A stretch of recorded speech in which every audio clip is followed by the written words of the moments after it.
مرضی سے اپنے چناؤ کے ساتھ اپنے وقت میں کریں. نماز میں آپ دیکھیے کہ تلاوت کیسے ہو سکتی ہے جب تک کہ قرآن پاک کا کچھ حصہ یاد نہ ہو. یاد کرنے کے لیے ہماری کوشش کتنی ہے، اور پھر یاد ہو جائے تو اس کو یاد رکھنے میں ہم کتنے کانشیس ہیں. یجیء القرآن یوم القیامتی، قیامت کے دن قرآن آئے گا. فیقول، پھر وہ کہے گا یا ربی، اے رب، حلہ، اس شخص کو آراستہ کیا جائے، یعنی صاحب قرآن کے لیے سفارش کرے گا کہ اس کو آراستہ کیا جائے. فیلبس تاج الکرامتی، تو اس شخص کو کرامت یعنی عزت کا تاج پہنایا جائے گا. ثم یقول یا رب زدہ، پھر قرآن سفارش کرے گا یا رب اور اضافہ کیجیے اور پہنائیے. فیلبس حلۃ الکرامتی، پھر وہ مزید عزت کا یا کرامت کا تاج پہنایا جائے گا. ثم یقول، پھر قرآن کہے گا یا رب ارض عنہ، اے رب اس شخص سے راضی ہو جا. فیرضی عنہ، تو اللہ تعالیٰ اس بندے سے راضی ہو جائیں گے. فیقال لہ، پھر اس کو کہا جائے گا اقرأ، پڑھو، ورقہ، اور چڑھتے جاؤ. ویزاد بکل آیت حسنہ، اور ہر آیت کے ساتھ ساتھ اس کی نیکی یا بھلائی میں اضافہ کیا جاتا رہے گا. ایک اور جگہ پر آتا ہے کہ جنت کی سیڑھیاں اتنی ہی ہیں جتنی قرآن کی آیات ہیں.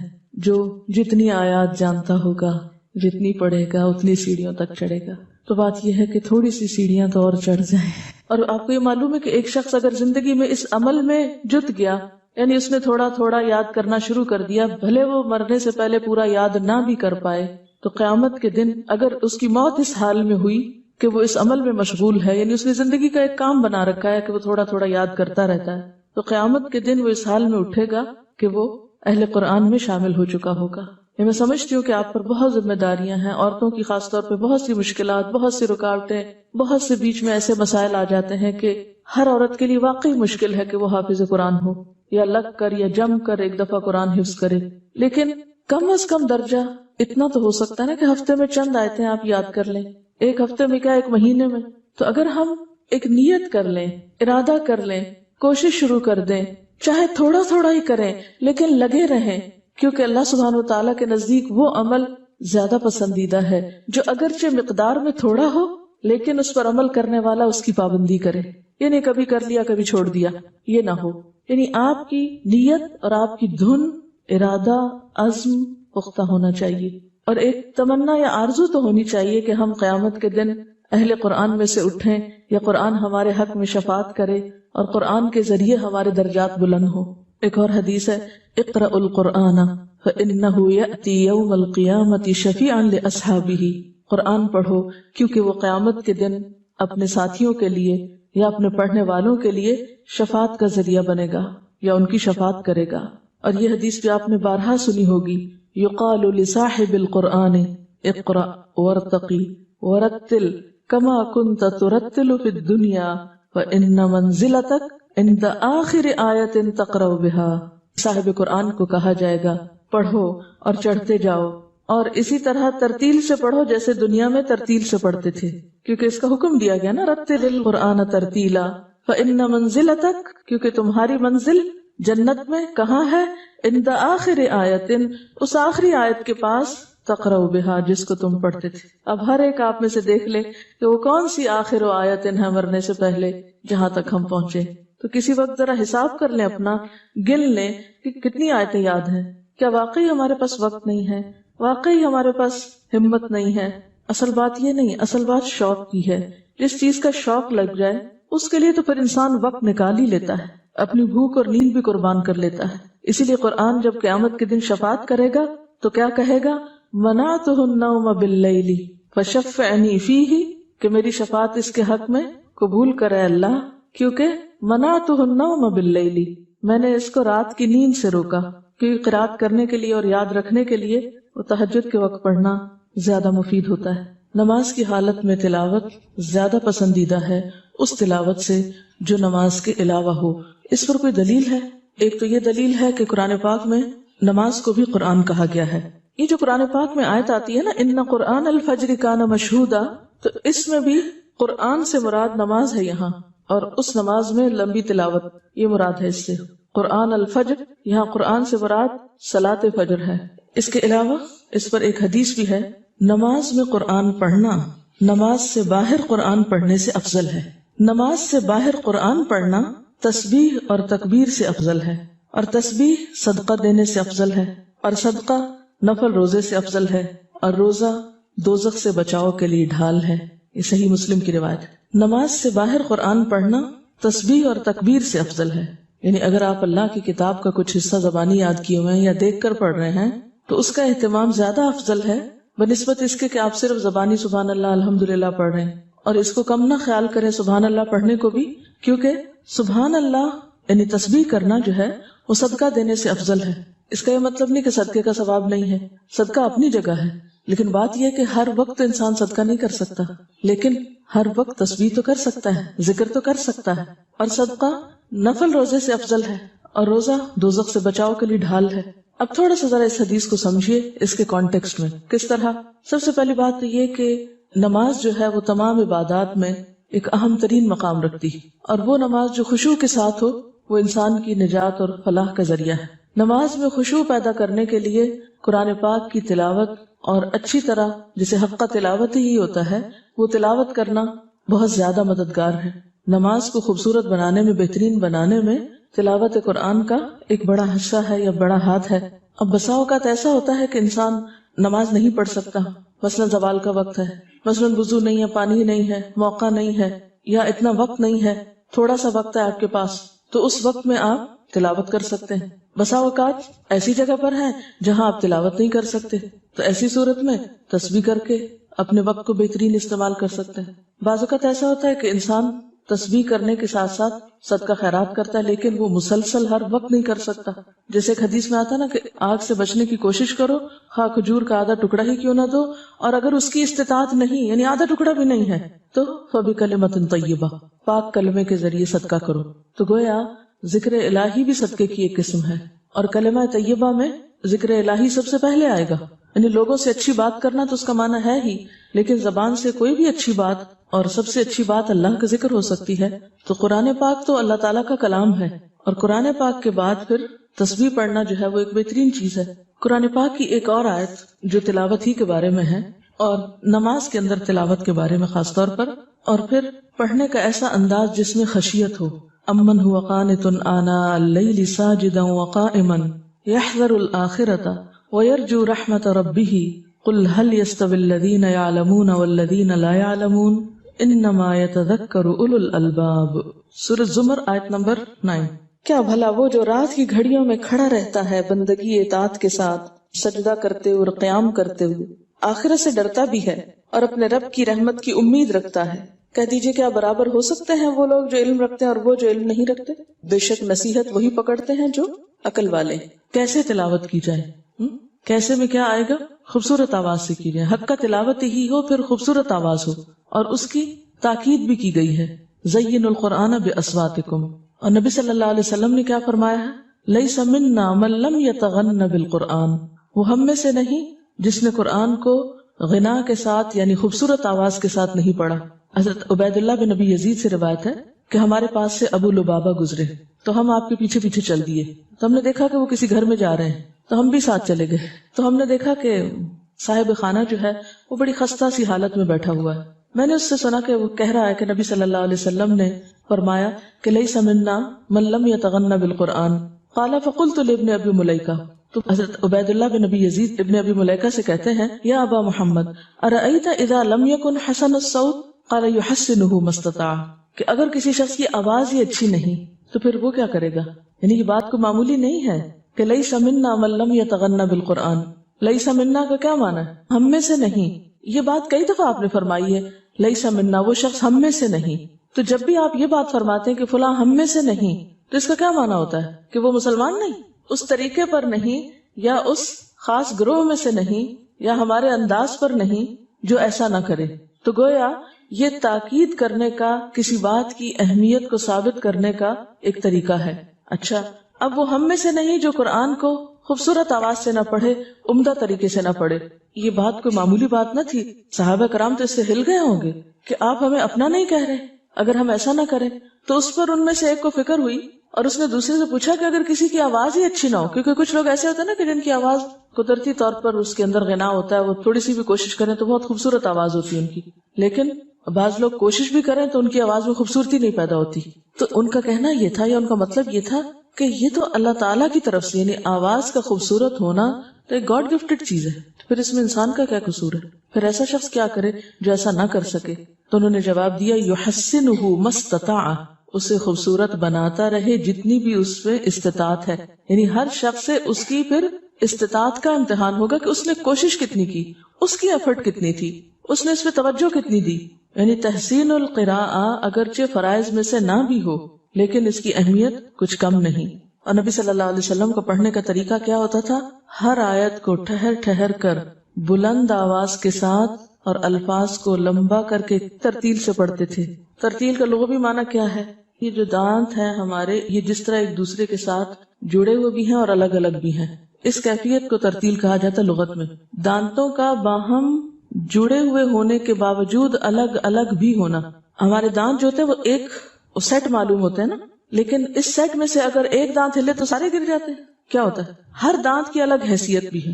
تو بالکل اسی طرح ترتیل کہتے ہیں اس قرات کو جس میں ایک حرف دوسرے سے ملا ہوا بھی ہے مگر الگ الگ بھی ہے، اور ہر حرف کو اس کا حق دینا، اس کو اس کے مخارج سے پڑھنا، یہ ترتیل ہوتا ہے. اور اس کے لیے پھر آہستہ آہستہ پڑھنا اس کے مفہوم یا اس کے مراد میں آتا ہے، معنی میں نہیں آتا. نبی صلی اللہ علیہ وسلم کی قرات کے بارے میں آتا ہے کہ جب وہ پڑھتے تھے تو اس طرح کی قرات ہوتی تھی کہ ہر حرف جو تھا وہ واضح ہوتا تھا، اور پھر یہ بھی نہیں ہوتا تھا کہ ہر لفظ توڑ توڑ کے پڑھ رہے ہوتے تھے، ملایا وہ بھی ہوتا تھا. مثلاً آیت کو بیچ میں سے نہیں توڑتے تھے. تجوید کس کو کہتے ہیں؟ اوقاف کی معرفت کو بھی تو کہتے ہیں نا. ہر حرف کو اپنے اصل مخرج سے نکالنے کے علاوہ معرفت الوقوف. تجوید میں دو چیزیں آتی ہیں نا، ایک تو حروف کو مخارج سے صحیح طور پر ادا کرنا، اور دوسرے وقوف، کہاں کہاں رکنا ہے.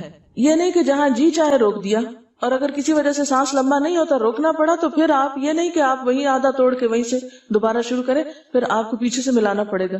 تو یہ اتصال بھی موجود ہے. اسی کو ترتیل کہتے ہیں. تو آپ صلی اللہ علیہ وسلم کا انداز کیا تھا؟ ہر آیت کو ٹھہر ٹھہر کر بلند آواز کے ساتھ اور الفاظ کو لمبا کر کے قرات فرماتے تھے، یعنی مد اور شد وغیرہ کا حق دے کر. اور پھر صحیح مسلم کی روایت میں آتا ہے آپ اطمینان سے ٹھہر ٹھہر کر قرآن پڑھتے تھے. جہاں کوئی تسبیح کی آیت آتی تو آپ سبحان اللہ کہتے، یعنی اللہ کی کوئی قدرت اور نشانی آتی سامنے. جہاں کوئی التجا کرنے کی آیت آتی، جس میں کوئی دعا ہے یا کوئی اللہ تعالیٰ سے کچھ مانگا گیا ہے تو وہاں التجا کرتے. جہاں پناہ مانگنے کی آیت آتی آپ پناہ مانگتے. لیکن پھر یاد رکھیے کہ اچھی آواز محض نغماتی صوت نہیں، یعنی نغمہ آواز ہی نہیں، بلکہ آپ نے اس کی ایک پہچان دے دی ہے، اور وہ بہت زبردست پہچان ہے. آپ صلی اللہ علیہ وسلم نے فرمایا قرآن کے پڑھنے میں سب سے اچھی آواز اس شخص کی ہے کہ جب تم اسے سنو تو سمجھو کہ وہ اللہ سے ڈرتا ہے. یعنی خوبصورت آواز کا معیار بھی بتا دیا گیا کہ وہ محض کوئی گانے کی آواز نہیں ہے، یا عام معنی میں جن آوازوں کو بہت خوبصورت آپ کہتے ہیں وہی چیز نہیں ہے، یا کسی خاص گانے کی ٹون پہ پڑھنا مراد نہیں ہے اس سے، بلکہ اس سے تو الٹا منع کیا گیا کہ ایسے لحون میں نہیں پڑھا جائے. دوبارہ حدیث بتاؤں گی کہ قرآن کے پڑھنے میں سب سے اچھی آواز اس شخص کی ہے کہ جب تم اسے سنو تو سمجھو کہ وہ اللہ سے ڈرتا ہے. یعنی اس قرات میں خشیت بھی ہے. تو پھر اس میں آپ دیکھیے کہ ایک دم آواز میں ایک ہمبلنس اور ایک عاجزی اور عجز کی کیفیت بھی ساتھ ہی آئے گی. اس میں پھر ایسا تکلف اور ایسا اتار چڑھاؤ جو ایک مصنوعی شکل پیدا کر دے، وہ درست نہیں ہے. تو جہاں ایک طرف اچھی آواز کیا ہے جس سے سننے والے کو پتا چلے کہ پڑھنے والے کے دل میں خدا کا خوف ہے، یہ محض خود نمائی کے لیے یا کسی دکھاوے کے لیے یا لوگوں سے قاری کہلانے کے لیے نہیں پڑھ رہا، کیونکہ آپ کو وہ حدیث یاد ہوگی وَرَجُلٌ تَعَلَّمَ الْعِلْمَ وَعَلَّمَهُ وَقَرَأَ الْقُرْآنَ. وَرَجُلٌ تَعَلَّمَ الْعِلْمَ، ایسا شخص جس نے علم حاصل کیا، وَعَلَّمَهُ اور اس کو سکھایا، وَقَرَأَ الْقُرْآنَ اور قرآن کی قرات کی، فَأُتِيَ بِهِ اس کو لایا جائے گا، فَعَرَّفَهُ نِعَمَهُ اس کو اس کی نعمتیں یاد کرائی جائیں گی، یعنی دنیا میں جو اس شخص کو ملی تھی. فَعَرَفَهَا ان کو پہچان لے گا، اعتراف کرے گا. قَالَ تو اللہ تعالیٰ پوچھے گا فَمَا عَمِلْتَ فِيهَا ان نعمتوں کو پا کر تم نے پھر عمل کیا کیا؟ قَالَ تَعَلَّمْتُ الْعِلْمَ وَعَلَّمْتُهُ وَقَرَأْتُ فِيكَ الْقُرْآنَ جھوٹ بولے گا، کہے گا میں نے علم سیکھا اور سکھایا اور تیری خاطر قرآن پڑھا.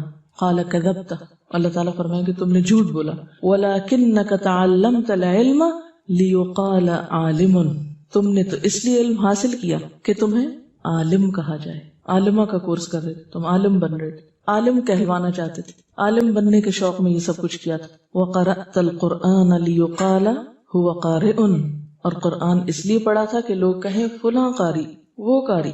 فقد قیل، وہ کہہ دیا گیا، بہت مشہوری ہو گئی تمہاری. ثم امر به، پھر اس کے بارے میں حکم دیا جائے گا.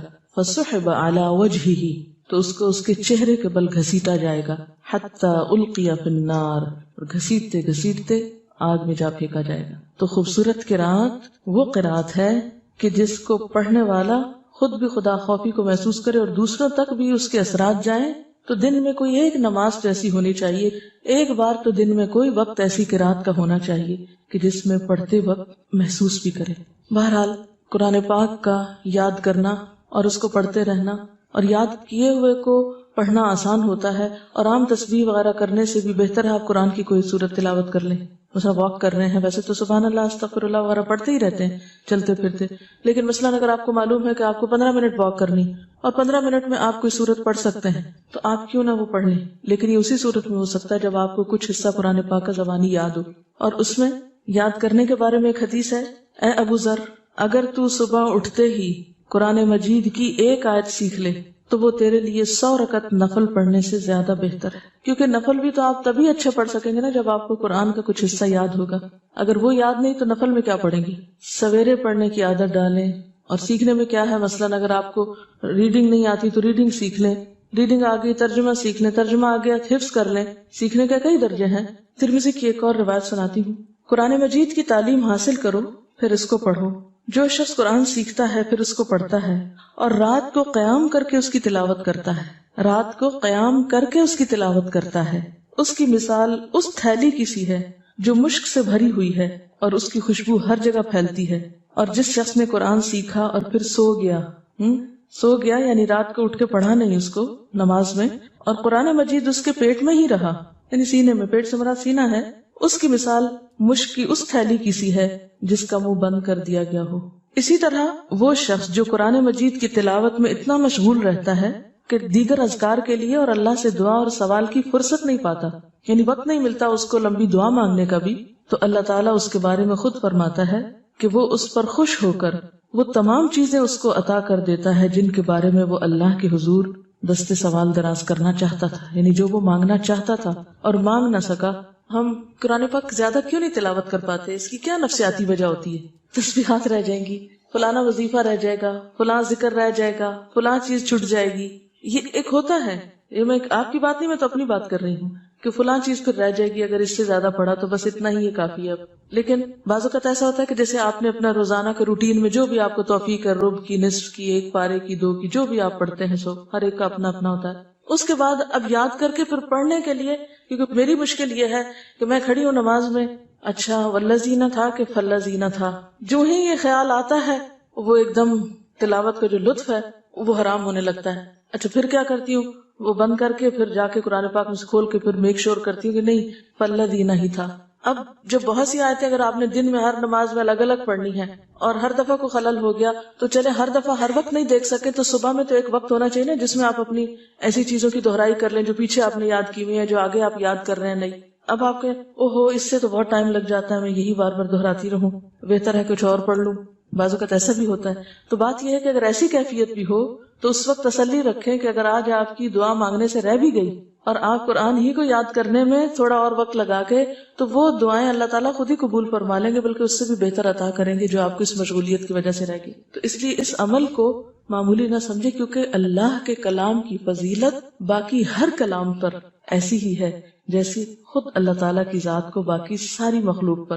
اور یہ بھی یاد رکھیے کہ اگر ہم اس کے لیے کوشش نہیں کر رہے تو یہ نہ سمجھیں کہ کوئی فرق نہیں پڑتا، دنیا میں سارے لوگ حافظ تھوڑی ہیں. اور یہ بھی یاد رکھیں کہ اس وقت یہ جو باتیں آپ سے کی جاتی ہیں اس سے کوئی مقصود آپ سب کو حافظ بنانا ہی نہیں ہے، بلکہ قرآن کا کچھ نہ کچھ حصہ سینے میں رکھنا ہے.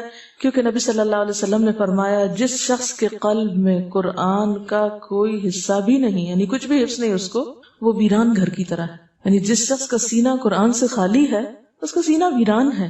تو قرآن تو سینے کا نور ہے، روشنی ہے. اور آپ صلی اللہ علیہ وسلم نے یہ بھی فرمایا، اے قرآن والو، قرآن کو اپنا تکیہ اور سہارا مت بنا لو، بلکہ رات اور دن کے اوقات میں اس کی تلاوت کیا کرو. یعنی تلاوت صرف مخصوص اوقات میں نہیں، رات اور دن جب بھی موقع ملے. یعنی ابھی ہم پڑھتے رہے نا کہ صبح میں پڑھیں، صبح میں، وہ تو ایک پابندی کے لیے کہ پھر ایک دفعہ صبح چھوٹ گیا تو دنیا کے کاموں میں ایسا لگے گا کہ دوبارہ مشکل ہو جائے گی. تو اس لیے آغاز ہی دن کا. اور ویسے بھی حضرت ابو ذر کی وہ روایت کہ صبح سویرے اٹھ کے ایک آیت یاد کرنا جو 100 نفل سے بہتر ہے، تو وہ تو اس لیے صبح کی بہت پابندی ہوئی. لیکن صبح کے علاوہ دن اور رات کے کسی بھی وقت میں قرآن کا پڑھنا، آنا اللیل و آنا النہار کی بات آتی ہے، تو فرمایا کہ دن اور رات کے اوقات میں اس کی تلاوت کرو جیسا کہ اس کی تلاوت کا حق ہے، اور اس کو پھیلاؤ. یعنی قرآن آگے بھی سکھاؤ، اسے خوش الہانی سے پڑھو، اس میں تدبر کیا کرو، امید رکھو کہ تم اس سے فلاح پا جاؤ گے، اور اس کا بدلہ جلد حاصل کرنے کی کوشش نہ کرنا. اتنا میں تو درس قرآن دیتی ہوں، کوئی سمجھتا ہی نہیں کچھ. اتنے سالوں سے پڑھا رہی ہوں، لوگ ٹھیک ہی نہیں ہو رہے. مثلا ایسی مایوسی آنے لگتی ہے نا، اتنا پڑھا ہے میرا تو وہ مسئلہ حل ہی نہیں ہوا ابھی تک. تو اس کا بدلہ جلد طلب کرنے کی کوشش نہ کرنا، جلدی نہ کرنا اس معاملے میں، کیونکہ آخرت میں اس کا ثواب لازماً ملنے والا ہے. یعنی اگر دنیا میں کوئی بظاہر فائدہ نظر نہ بھی آیا تو آخرت میں اس کا فائدہ ملنے والا ہے، مل کے رہے گا. فکر نہ کرو. ہم کیوں ان ساری کوششوں کا نتیجہ یہی چاہتے ہیں اور اپنی آنکھوں کے سامنے ہی دیکھنا چاہتے ہیں. اور پھر جو بھی تلاوت کریں یہ یاد رکھیں کہ غرض آخرت ہی ہو، دنیا نہ ہو. جو شخص قرآن اس غرض سے پڑھے کہ اس کے ذریعے سے لوگوں سے روٹی مانگے، یعنی دنیا کے کاروبار کا ذریعہ بنا لے، تو قیامت کے روز وہ اس حال میں آئے گا کہ اس کا چہرہ بس ہڈی ہڈی ہوگا، اس پر کچھ گوشت پوست نہ ہوگا. اللہ کی کتاب کی تلاوت کرنے کو تو ہم سب کرتے ہیں، لیکن سوال یہ پیدا ہوتا ہے کہ کیا ہم وہ تلاوت سنت کے مطابق کرتے ہیں؟ کیا واقعی ہم تلاوت کا حق ادا کرتے ہیں؟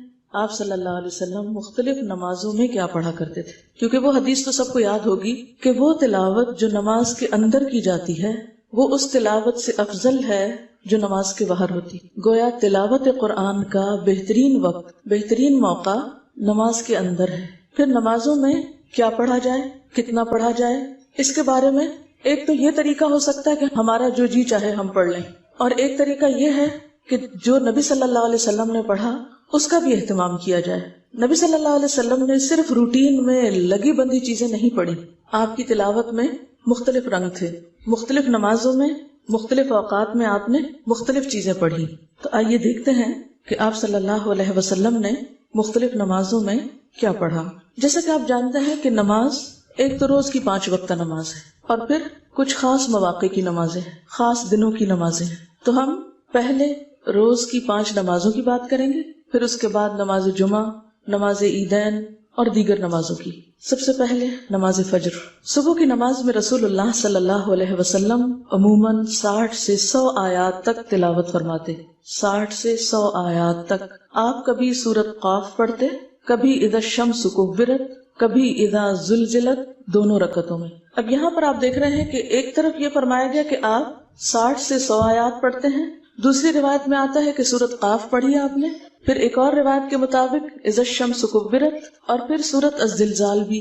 تو سورۃ الزلزال تو 60 آیتوں پر مشتمل نہیں ہے. تو کیا احادیث میں کنٹراڈکشن ہے یا اس کا سبب کچھ اور ہے؟ اتنی ویرائٹی کیوں ہے؟ پھر ہم اس میں سے کیا اختیار کریں؟ ہم کس حدیث کو مانیں اور کس کا انکار کر دیں؟ اور دیکھو اتنا اختلاف ہے حدیثوں میں، پھر تو انسان کچھ کرنے کے قابل ہی نہیں. کہیں کچھ آتا ہے، کہیں کچھ آتا ہے. کیا ہم اس کنفیوژن کا شکار ہوں گے یا اس کا جواب کچھ اور بھی ہے؟ ایک چیز ہے معمول کی، روزانہ کی، اور ایک ہے غیر معمولی حالات کی. مثلا سفر ہے، بیماری ہے. ایک ہے معمول یعنی روزانہ کا معمول، اور دوسرے مخصوص حالات. یہ ہے اس میں تطبیق. عام طور پر لوگ جب حدیث کی مخالفت پہ تلتے ہیں تو وہ اسی قسم کی باتیں کرتے ہیں کہ دیکھیں ایک جگہ کیا لکھا ہے، دوسری جگہ کیا لکھا ہے، اور وہ اس طرح کی روایات کو ایک دوسرے کے سامنے لا کر یہ ثابت کرنے کی کوشش کرتے ہیں کہ درست کچھ بھی نہیں ہے، بتاؤ تم کیا کرو گے، کبھی کچھ ہے کبھی کچھ ہے. تو بات یہ ہے کہ دین کسی مشین چلانے کا نام نہیں کہ آپ نے مثلاً ایک خاص سپیڈ پہ پنکھا فکس کر کے آن کر دیا اور بس وہ چلنا شروع ہو گیا اور ہمیشہ جتنی دیر آپ اس کو چلائیں گے ویسے ہی چلتا رہے. تو ایک انسان دنیا میں آیا اور اس کو ایک خاص کام دے دیا گیا اور وہ اسی کام میں لگ گیا، اور جب اس کی زندگی کا بٹن آف ہوا تو بس وہ بھی ختم ہو گیا. نہیں، انسانی زندگی اور بذات خود انسان ہر دوسری چیز سے مختلف ہے، جانوروں سے مختلف ہے، نباتات سے مختلف ہے، جمادات سے مختلف ہے، مشینوں سے مختلف ہے۔ انسان ہے، وہ صرف جسم اور روح نہیں ہے، اس کے جذبات بھی ہیں، اس کی عقل بھی ہے، اس کے مختلف احساسات بھی ہیں، اور مختلف اوقات میں اس کے اوپر مختلف کیفیات بھی ہوتی ہیں، مختلف اوقات میں اس پر مختلف کیفیات بھی گزرتی ہیں، جسمانی اعتبار سے بھی، روحانی اعتبار سے بھی۔ آپ نے دیکھا ہوگا کہ کیا آپ جسمانی اعتبار سے ہمیشہ ایک طرح فٹ رہتے ہیں؟ نہیں، ہم بیمار ہو جاتے ہیں، کبھی سست ہوتے ہیں، کبھی ہم بہت ایکٹیو ہوتے ہیں۔ اسی طرح روحانی اعتبار سے کیا آپ کے ایمان کا لیول ہمیشہ ایک جیسا رہتا ہے؟ نہیں، کبھی آپ کے دل میں اللہ کی خشیت بہت زیادہ ہوتی ہے، اور کبھی کبھی آپ کو لگتا ہے جیسے آپ کا دل سخت ہو رہا ہے۔ اکثر لوگ اس طرح کی شکایت کرتے ہیں اور پریشان ہوتے ہیں، اور وہ یہ بھول جاتے ہیں کہ وہ انسان ہیں۔ پھر اسی طرح جذبات کی رنگا رنگی آپ دیکھیے، جذبات کی رنگا رنگی میں بھی کبھی آپ بہت خوش ہیں، کبھی آپ بے وجہ اداس ہیں، کبھی آپ پر ایک کیفیت ہے، کبھی دوسری کیفیت ہے۔ اور یہ انسانوں کے ساتھ ہے، پہاڑوں کے ساتھ تو یہ نہیں ہے نا، درختوں کے ساتھ تو یہ نہیں، درختوں پہ تو زیادہ سے زیادہ خزاں اور بہار کا فرق ہوتا ہے اور بس، لیکن اتنا تنوع اور اتنا اختلاف ان کی طبیعتوں میں نہیں ہوتا۔ جانوروں میں بھی آپ دیکھیں، بہار کے موسم میں تھوڑا ان کے جذبات میں فرق ہوگا، ورنہ عام طور پر روٹین میں ہی رہیں گے۔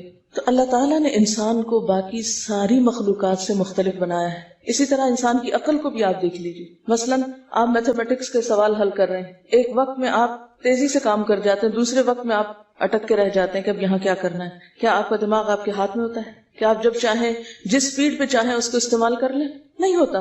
بالکل اسی طرح انسان پر گزرنے والے حالات بھی مختلف ہوتے ہیں، کبھی بیمار ہے، کبھی وہ سفر میں ہے، کبھی وہ کسی اور مشکل میں ہے۔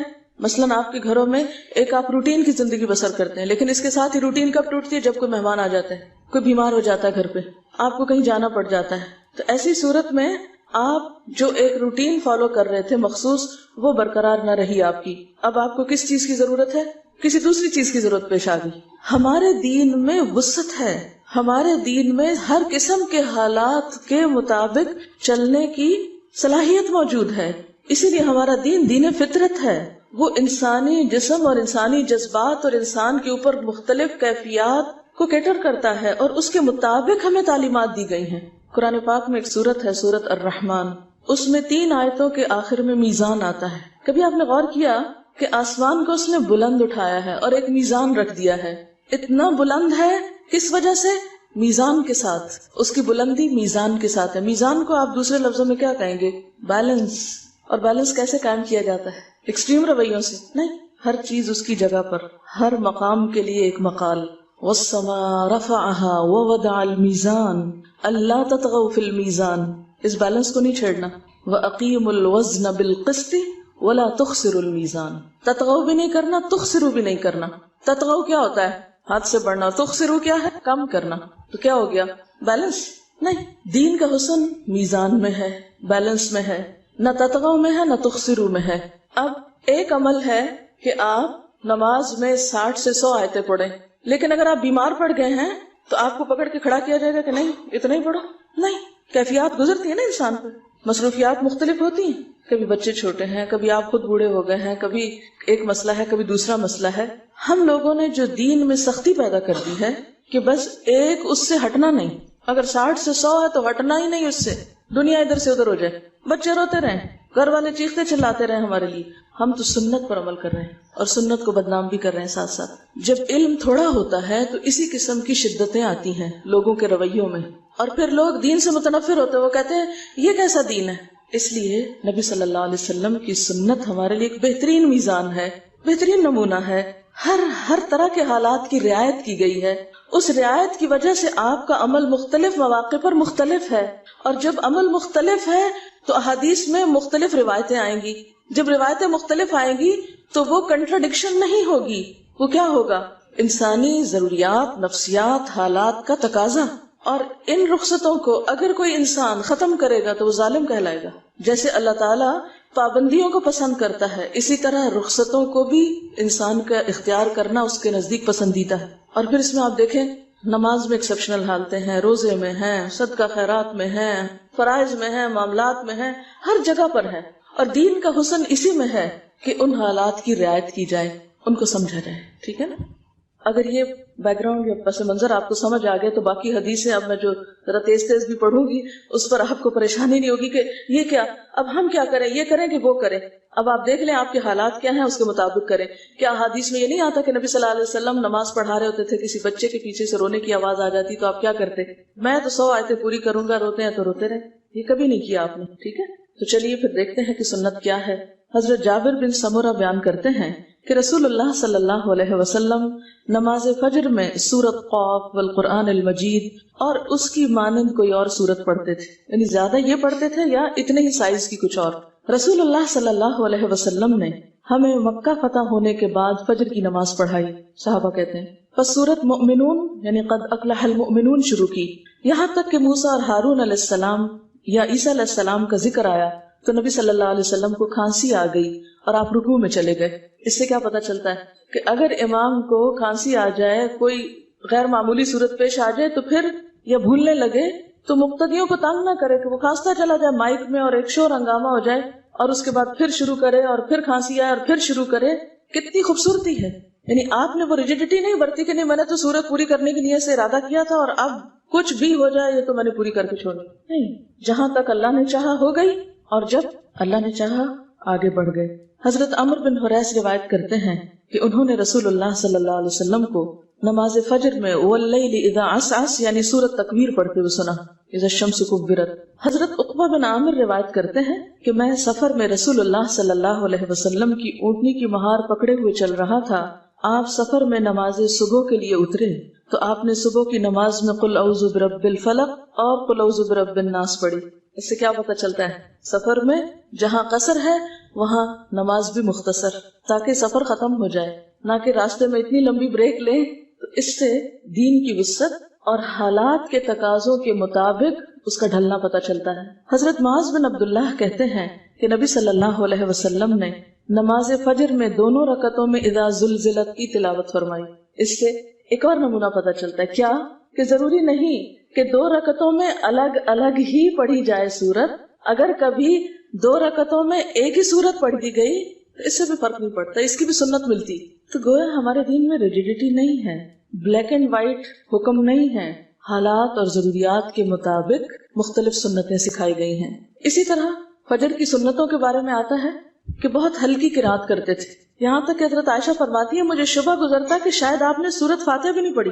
یعنی مختصر ترین. اس سے پہلے تہجد کی نماز طویل ترین ہوتی تھی، پھر آپ فجر کی سنتوں کی پہلی رکعت میں قل یا ایھا الکافرون اور دوسری میں قل ھو اللہ پڑھتے تھے، اور قرات بھی تیز ہوتی تھی. تو حق تلاوت ہی میں ہمیشہ بہت رک رک کے پڑھنا بھی نہیں، ضرورت پڑنے پر تیز بھی پڑھا جا سکتا ہے. اچھا اگر ہمارے ساتھ کبھی ایسا ہو کہ ہمیں نماز جاری، سورج نکلنے والا اور تیز پڑھنی پڑے تو ہم سارا دن ملال میں رہتے ہیں، آج تو لگتا ہے فجر پڑھی نہیں.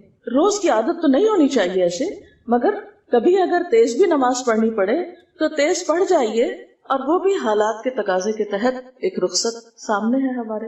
اس سے کیا پتہ چلتا ہے کہ آپ صلی اللہ علیہ وسلم فجر کی سنتیں مختصر پڑھتے، قل یا ایھا الکافرون اور قل ھو اللہ پڑھتے، فرض لمبے پڑھتے روٹین میں، لیکن حسب ضرورت آپ نے اختصار بھی فرمایا اور دونوں رکعتوں میں ایک سورت بھی پڑھی. یہ ہے خلاصہ ساری گفتگو کا.